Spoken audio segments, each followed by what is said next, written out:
দক্ষিণ এশিয়ায় কি আবারও যুদ্ধের দামামা বাজতে শুরু করেছে? পানিকে কেন্দ্র করে ভারত এবং পাকিস্তানের মধ্যে নতুন করে বাড়ছে উত্তেজনা। এবার সরাসরি যুদ্ধের হুমকি দিলেন পাকিস্তানের প্রতিরক্ষা মন্ত্রী খাজা আসিফ। সিন্ধু পানি চুক্তি স্থগিত রাখার ভারতীয় সিদ্ধান্তকে কেন্দ্র করে দুই পরমাণু শক্তিধর দেশের সম্পর্ক আবারও সংঘাতের দ্বারপ্রান্তে পৌঁছেছে। ভারতের বিরুদ্ধে সরাসরি যুদ্ধের হুমকি দিয়েছেন পাকিস্তানের প্রতিরক্ষা মন্ত্রী খাজা আসিফ। নয়াদিল্লি ১৯৬০ সালের ঐতিহাসিক সিন্ধু পানি চুক্তি স্থগিত রাখার সিদ্ধান্তে অনড় থাকায় ইসলামাবাদের ক্ষোভ আরও তীব্র হয়েছে। এমন পরিস্থিতিতে পাকিস্তানের প্রতিরক্ষা মন্ত্রীর মন্তব্য নতুন করে উদ্বেগ সৃষ্টি করেছে দক্ষিণ এশিয়ার ভূ রাজনৈতিক অঙ্গনে। ভারতীয় সংবাদ মাধ্যম হিন্দুস্তান টাইমসের প্রতিবেদনে বলা হয়েছে, পাকিস্তান মনে করছে সিন্ধু নদী ব্যবস্থার পানি প্রবাহ নিয়ে ভারতের বর্তমান অবস্থান দেশটির জাতীয় নিরাপত্তার জন্য হুমকি হয়ে উঠতে পারে। সে প্রেক্ষাপটেই সামরিক পদক্ষেপের ইঙ্গিত দিয়েছে খাজা আসিফ। গত শনিবার পাকিস্তানের বেসরকারি সংবাদ মাধ্যম ARY নিউজকে দেয়া এক সাক্ষাৎকারে তিনি বলেন, যখনই আমরা মনে করব আমাদের জাতীয় নিরাপত্তা, যার অংশ পানি, হুমকির মুখে পড়েছে, তখন আমরা ভারতের বিরুদ্ধে যুদ্ধ করব। তার এই বক্তব্য শুধু কূটনৈতিক মহলেই নয়, আন্তর্জাতিক বিশ্লেষকদের মধ্যেও ব্যাপক আলোচনার জন্ম দিয়েছে। কারণ ভারত এবং পাকিস্তান উভয় পরমাণু অস্ত্রধারী দেশ এবং অতীতে একাধিকবার সীমান্ত সংঘাত ও সামরিক উত্তেজনায় জড়িয়েছে। পাকিস্তানের এই কড়া অবস্থানের পেছনে রয়েছে ১৯৬০ সালের সিন্ধু পানি চুক্তিকে ঘিরে চলমান বিরোধ। বিশ্বব্যাংকের মধ্যস্থায় স্বাক্ষরিত এই চুক্তিকে দীর্ঘদিন ধরে ভারত পাকিস্তান সম্পর্কের অন্যতম স্থিতিশীল ভিত্তি হিসেবে বিবেচনা করা হতো। যুদ্ধ, সীমান্ত উত্তেজনা এবং রাজনৈতিক বিরোধের মধ্যেও চুক্তিটি কার্যকর ছিল।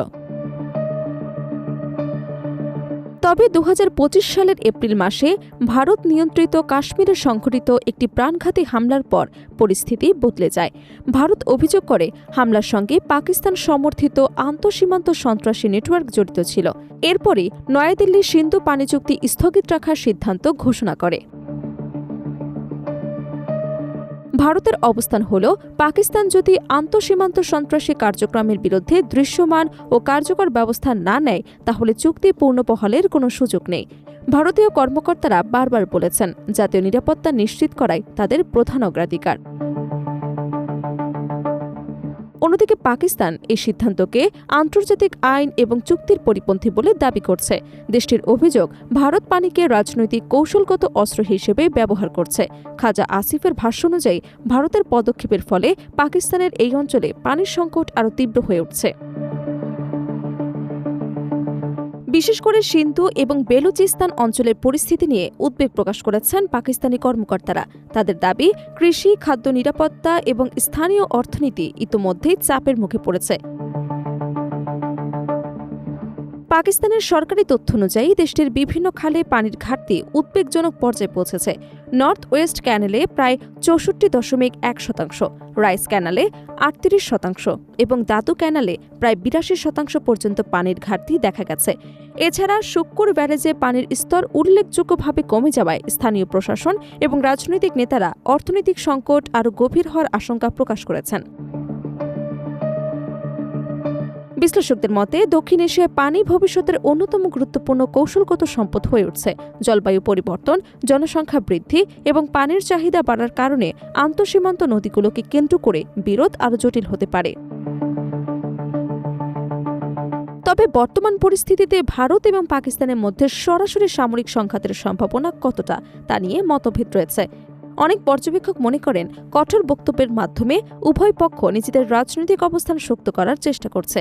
তবু দুই দেশের মধ্যে ক্রমবর্ধমান উত্তেজনা যে নতুন করে উদ্বেগ তৈরি করেছে, সে বিষয়ে কোনো সন্দেহ নেই। এখন দেখার বিষয়, সিন্ধু পানি চুক্তি ঘিরে সৃষ্ট এই সংকট কূটনৈতিক আলোচনার মাধ্যমে সমাধানের পথে এগোয়, নাকি তা দক্ষিণ এশিয়ার দুই চিরপ্রতিদ্বন্দ্বী প্রতিবেশীকে আরও বড় সংঘাতের দিকে ঠেলে দেয়।